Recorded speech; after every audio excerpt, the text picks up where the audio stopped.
We shouldn't be surprised that S&P downgraded us because they said several months ago that they were looking for $4 trillion in deficit reduction over a 10-year period. And the deal that was struck is only a $2.1 to $2.4 trillion deficit reduction over a 10-year period.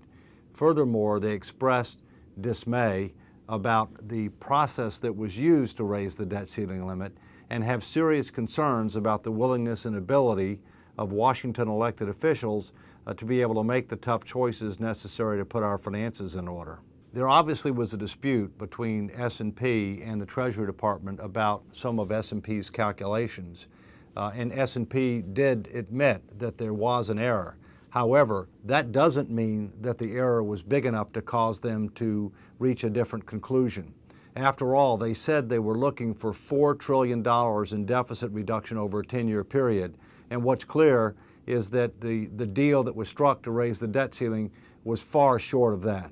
Given the action by S&P to downgrade U.S. debt for the first time in history, I believe that the President and the leadership in Congress need to call upon this new Joint Commission to raise the bar on its goal.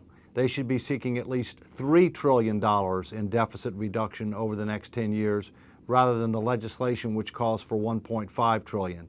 That will be a positive step, but candidly, it's going to take a while before we re-earn a AAA credit rating from S&P.